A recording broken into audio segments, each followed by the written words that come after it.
Hi viewers, welcome to our channel. இன்றைக்கி நம்ம சேனலில் ரயில்வே சீரியஸ் சம்மந்தமான ஒரு வீடியோ தான் நம்ம பார்க்க போகிறோம். அதாவது தட்கல் டிக்கெட்டில் எப்படி நம்ம கன்ஃபார்ம் டிக்கெட் புக் பண்ணுறது அப்படிங்கிறத பற்றி தான் இந்த வீடியோவில் நம்ம பார்க்க போகிறோம்.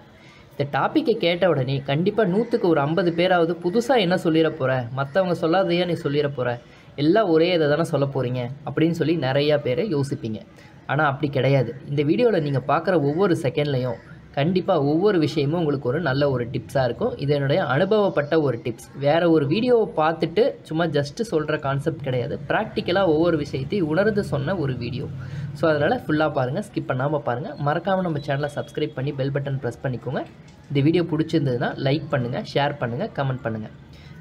நீங்கள் ஃபஸ்ட்டு நீங்கள் ஐஆர்சிடிசியில் நீங்கள் டிக்கெட் புக் பண்ணுறீங்க அப்படின்னா தட்கல் டிக்கெட் புக் பண்ணுறதுக்கு குறைஞ்சது நீங்கள் மொதல் நாள் ஒரு நாளைக்கு முன்னாடியாவது நீங்கள் உங்கள் ஐடியை லாகின் பண்ணி நீங்கள் எந்த ஊருக்கு போகிறீங்களோ ஏதோ ஒரு எக்ஸாம்பிளுக்கு ஒரு டிக்கெட்டை எடுத்துக்கிட்டு தட்கல் டிக்கெட்டுக்கு நீங்கள் பாதி அட்டம் பண்ணி வரணும். அதுக்கு தகுந்த மாதிரி உங்களுடைய எல்லா லாகின் ஐடியை ரெடி பண்ணிக்கோங்க.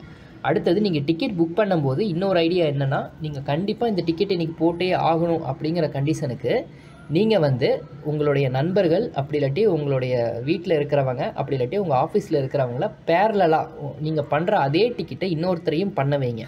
கடைசியாக எந்த டிக்கெட் கன்ஃபார்ம் புக் ஆயிருச்சோ அதுக்கப்புறம் மீதி இருக்கிற டிக்கெட்டை பேமெண்ட் கேட்வேல நம்ம ஸ்டாப் பண்ணிட்டோம்னா ஏதோ நீங்கள் பண்ணுற கண்டிப்பாக ஒரு டிக்கெட் கன்ஃபார்ம் ஆகிடும். ஸோ இது இன்னொரு டிப்ஸ். இன்னொன்று என்னென்னா, நீங்கள் பிசியில் பண்ண போகிறீங்களா இல்லை மொபைலில் பண்ண போகிறீங்களாங்கிறதுல தெளிவாக இருங்க. அதுக்கப்புறம் எதில் நீங்கள் பண்ணினாலும் சரி நெட்டு கிளியராக இருக்கிற மாதிரி பார்த்துக்கோங்க. அடுத்ததாக இந்த மாதிரி பிசியோட ஸ்க்ரீன் இருக்கும் பார்த்தீங்களா, அந்த ஸ்க்ரீனை முடிஞ்ச அளவுக்கு கொஞ்சம் சின்னதாக வைங்க. என்னென்னா, நீங்கள் ஐஆர்சிடிசிக்குள்ளே போனதுக்கப்புறம் இந்த கீழே இருக்கிற சில செலெக்ஷன்ஸ்லாம் நீங்கள் டிக் பண்ண வேண்டியதாக இருக்கும். அதுக்கு உங்களோட இந்த மவுஸ் பட்டனு அதெல்லாம் ஒர்க் ஆகலை அப்படின்னா அதெல்லாம் அன்வான்ட் டைம். சரி, இப்போ நம்ம ஐஆர்சிடிசி ஐடி நம்ம ஆல்ரெடி நம்ம எடுத்து வச்சுருக்கோம். ஸோ இப்போ அதை கிளிக் பண்ணலாம். கிளிக் பண்ணின உடனே உங்களுக்கு இனிஷியலாக உள்ளே போகிறதுக்கு தகுந்த மாதிரி உங்களோட பிசியில் இருக்க நெட்டை ஸ்ட்ராங்காக செக் பண்ணிக்கோங்க. அன்வான்ட் சர்வரில் இருக்கக்கூடிய டேட்டாஸ் எல்லாத்தையும் நீங்கள் தூக்கிடுங்க. இப்போ உள்ளே போன உடனே பார்த்தீங்கன்னா ஃபஸ்ட்டு எடுத்த உடனே நீங்கள் டிக்கெட்டை புக் பண்ண ஆரம்பிச்சிடக்கூடாது. அப்படி நீங்கள் புக் பண்ண ஆரம்பிக்கிறீங்கன்னா என்ன ஆகுனா, திருப்பி உங்களுக்கு லாகின்ல வந்ததுன்னா அதில் கொஞ்சம் டைமிங் வேஸ்ட்டு. நீங்கள் தட்கல் பண்ணுறதுக்கு முன்னாடி டைமிங்கில் கொஞ்சம் தெளிவாக இருங்க. ஏசி டிக்கெட் நீங்கள் புக் பண்ண போகிறீங்கன்னா காலையில் 10 மணிக்கு ஓப்பன் ஆகும். அதே போல் நீங்கள் sleeper class general sleeper class பண்ணுறீங்கன்னா 11 மணிக்கு ஓப்பன் ஆகும். அதுக்காக நீங்கள் அந்த டைமிங்க்கு 2 நிமிஷத்துக்கு முன்னாடி 3 நிமிஷத்துக்கு முன்னாடி தான் நீங்கள் பிசியை ஆன் பண்ணுவோம், அப்போ தான் உட்காருவோன்னு நினச்சிங்கன்னா அது ஃபெயில் ஆகிடும். குறைஞ்சது 1/4 மணி நேரத்துக்கு முன்னாடியே, அதாவது 9:45 அப்படி இல்லாட்டி 10:45 நீங்கள் பண்ணுற டைமிங்கை டிக்கெட்டை பொறுத்து நீங்கள் அந்த டைமிங்கில் உங்கள் பிசியை ஓப்பன் பண்ணி நீங்கள் ஐஆர்சிடிசி ஐடியில் நீங்கள் எல்லாம் போட்டு ரெடியாக பண்ணி வச்சுருக்கணும். அடுத்ததாக இந்த டிக்கெட் வரும்போது நீங்கள் லாகின் கொடுத்துக்கணும். லாகின் கொடுக்கும்போது நான் இப்போ பார்த்தீங்கன்னா கொடுத்த உடனே பார்த்தீங்கன்னா என்னோடய ஐடி வருதா. இன்கேஸ் ஐடி இல்லைனா கூட இப்போ நான் கொடுத்த உடனே பார்த்தீங்கன்னா என்னோடய பிசியில் நான் டிஃபால்ட்டாக சேவ் பண்ணி வச்சுருக்கேன். இதை மட்டும் கொடுத்துட்டு நீங்கள் அதுக்கு அடுத்தது கேப்சா கோடுக்கு நீங்கள் போயிடணும். நீங்கள் அந்த டைமில் உட்காந்துட்டு நீங்கள் உங்களுடைய ஐஆர்சிடிசி ஐடி இதுவா அதுவான்னு சொல்லி பாஸ்வேர்டை போட்டுட்டு நீங்கள் செக் பண்ணிகிட்டு இருந்தீங்கன்னா கண்டிப்பாக அதில் சில டிக்கெட்ஸ் நம்ம வேஸ்ட் பண்ணிடுவோம். ஸோ அதனால் இந்த மாதிரி விஷயங்கள் எல்லாத்துலேயுமே கொஞ்சம் நீங்கள் தெளிவாக வச்சுக்கோங்க. அதே மாதிரி நீங்கள் லாகினில் ஓப்பன் பண்ணுங்கள். ஓடிபி வச்சு லாகின் ஓப்பன் பண்ணிங்கன்னா மெசேஜஸ் வரத்துக்கு லேட் ஆகிடுச்சுன்னா நீங்கள் லாகின்குள்ளேயே போக முடியாது. ஒன்ஸ் இந்த இடத்துல லாக் அவுட் வந்துருச்சு அப்படின்னா உங்களோட ஐடிக்குள்ளே போயிட்டீங்கன்னு அர்த்தம். ஐடிக்குள்ளே போனதுக்கப்புறமா நீங்கள் கொடுக்கக்கூடிய ஊர் பேரை தெளிவாக கொடுக்கணும். உதாரணமாக இப்போ நீங்கள் சென்னையிலேருந்து டிக்கெட் போடணும் அப்படின்னா சென்னையிலேருந்து பெரம்பூர்லேருந்து நீங்கள் போகிறீங்களா இல்லை சென்ட்ரல்லேருந்து போகிறீங்களா இல்லை எக்மோர்லேருந்து கிளம்புறீங்களாங்கிறதுல நீங்கள் தெளிவாக இருக்கணும். ஸோ அதனால் இப்போ நீங்கள் ஃபார் எக்ஸாம்பிள் சென்னை அப்படின்னா நான் எம்ஏஎஸ் சென்ட்ரல்னு கொடுக்குறேன். அதுக்கு நீங்கள் ஃபுல்லாக டைப் பண்ண வேண்டாம். அந்த ஸ்டேஷனோட கோடெல்லாம் நீங்கள் ஷார்ட் ஃபார்மில் எழுதி வச்சுக்கோங்க. அடுத்ததாக அங்கேருந்து எர்ணாகுளம் அப்படின்னா இஆர்என் அப்படின்னு கொடுத்தனா எர்ணாகுளம் ஜங்ஷன் வந்துடணும். இதுக்கெல்லாம் நீங்கள் டைம் வேஸ்ட் பண்ணிகிட்டு இருக்க வேண்டாம், ஃபுல்லாக கொடுத்து. ஸோ ட்ராவல் பண்ண ஜெர்னி டேட் தெளிவாக தெரிஞ்சு வச்சுக்கோங்க. அதுக்கப்புறம் பார்த்தீங்கன்னா ஆல் கிளாஸஸ் இதில் உங்களுக்கு எந்த டிக்கெட் வேணும் அதை மட்டும் கொடுங்க. இப்போ ஃபார் எக்ஸாம்பிள் இப்போ நீங்கள் ஸ்லீப்பரில் தான் போகிறீங்கன்னா ஸ்லீப்பரில் மட்டும் கொடுங்க. இல்லை உங்களுக்கு 100% டிக்கெட் போட்டே ஆகணும், எதில் கிடைச்சாலும் பெட்டர் அப்படின்னா இதை நீங்கள் விட்டுருங்க. அடுத்ததாக இதில் நீங்கள் தட்கல் அப்படிங்கிறத செலக்ட் பண்ணிக்கோங்க. இந்த டியூட்டி பாஸ் அப்படிங்கிறதுக்கு கீழே சிலருக்கு தட்கல் கீழே காட்டவே காட்டாது. அதுக்கு தான் நான் சொன்னேன் இந்த ஸ்க்ரீனை கொஞ்சம் சின்னது பண்ணி வைக்கணும்னு. இப்போ எனக்கு தட்கலுங்கிறது டிஃபால்ட்டாக தெரிஞ்சிருச்சு. போன உடனே இப்போ பார்த்தீங்கன்னா எனக்கு உள்ளே போயிடுச்சு. உள்ளே போன உடனே பார்த்தீங்கன்னா இந்த பேஜ் வந்துருச்சா, இந்த பேஜ் வந்த உடனே நீங்கள் இதில் வந்து எந்தெந்த டிக்கெட்ஸ் எல்லாம் அவைலபிள் இருக்குங்கிறத டக்கு நீங்கள் இது வந்து இதெல்லாம் எப்போ செக் பண்ணி வைக்கணும்னா, நீங்கள் வந்து 10, 9, 11 மணிக்கு நீங்கள் ஆரம்பித்த உடனே நீங்கள் பண்ணக்கூடாது. அதெல்லாம் நீங்கள் முன்கூட்டியே ஒரு 9, 10:45 நீங்கள் எந்த ட்ரெயினில் டிக்கெட் இருக்குங்கிறத நீங்கள் தெளிவாக பார்த்து வச்சுக்கணும்.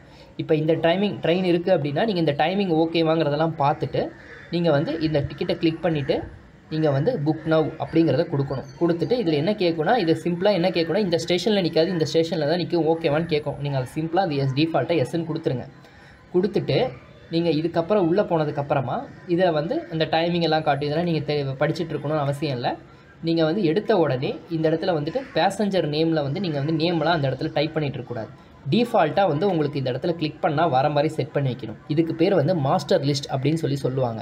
என்னென்னா, இந்த மாஸ்டர் லிஸ்ட்டில் நீங்கள் ஆல்ரெடி வந்து எல்லாமே ப்ரீ டிஃபைன்டாக ரெடி பண்ணி வச்சுருப்பீங்க. உங்கள் பேர், அதுக்கப்புறம் வந்துட்டு அவங்களுடைய ஏஜ் எல்லாமே ரெடி பண்ணி வச்சுருப்பீங்க. இதில் முக்கியமான விஷயம் என்னென்னா, இந்த எழுத்து வந்து 16 எழுத்து தான் வரும். என்னடா எழுத்து வரலையே அப்படின்னு சொல்லி மாற்றி கொடுக்கலாம், பேர் எழுத்து வரல அப்படின்னு சொல்லிட்டு நீங்கள் வந்து திருப்பி லாக் அவுட் பண்ணிவிட்டு திருப்பி கொடுக்குறது அந்த மாதிரிலாம் பண்ண வேண்டாம். தெளிவாக தெரிஞ்சு வச்சுக்கோங்க. இதில் 16 எழுத்து தான் வரும். 16 எழுத்து இருந்தாலே போதுமானது. இது வந்து ரயில்வேவே அக்செப்ட் பண்ணிக்கிறாங்க. அடுத்ததாக இங்கே இது எல்லாமே கொடுத்து வச்சுருக்கணும். இந்த மாஸ்டர் லிஸ்ட் எங்கே ரெடி பண்ணுறது அப்படின்னு கேட்டிங்கன்னா, லாகின் பேஜில் போயிட்டு மை ப்ரொஃபைலில் வந்துட்டு ஆட் ஆர் மாடிஃபை மாஸ்டர் லிஸ்ட்டுன்னு கொடுப்பாங்க. அதில் எல்லாமே நீங்கள் வந்து ரெடி பண்ணி ப்ரீ டிஃபைன்டாக வச்சுட்டிங்கன்னா இந்த மாதிரி நேமுக்கெலாம் டைப் பண்ணி டைம் வேஸ்ட் பண்ண தேவையில்லை. இதெல்லாம் கொடுத்துட்டு மறக்காமல் இதெல்லாம் ஜிஎஸ்டி நம்பர் இருந்தால் கொடுக்கலாம், இல்லாட்டி இதெல்லாம் தேவையில்லாமல் நீங்கள் டிஸ்கஷனே பண்ண வேண்டாம். அடுத்ததாக வந்துட்டு கன்சிடர் ஆப்டோ அப்கிரேடேஷன் அப்படின்னு கொடுத்துருங்க. கொடுத்துட்டு பேமெண்ட் மோடுக்கு போயிடுங்க. பேமெண்ட் மோடில் நீங்கள் தெளிவாக இருக்கணும். உங்களுக்கு இது எல்லாமே வந்துட்டு ஓடிபி பேஸ்டு. அதே போல் அதனால் ஓடிபி வரதுனால உங்கள் மொபைல் வந்துட்டு கண்டிப்பாக வந்து மெசேஜஸில் நிறைய நம்பி இருக்காமல் தேவையில்லாத மெசேஜஸ் எல்லாமே டெலீட் பண்ணிவிட்டு ஓடிபி வந்தால் ஃப்ரீயாக வர மாதிரி ரெடி பண்ணி வைங்க. அதனால தான் நான் என்ன சொல்கிறேன்னா, நீங்கள் டிக்கெட் புக் பண்ணுறதுக்கு ஒரு நாளைக்கு முன்னாடியே பாதி தான் அட்டெம்ப்ட் பண்ணி வைக்கணும்.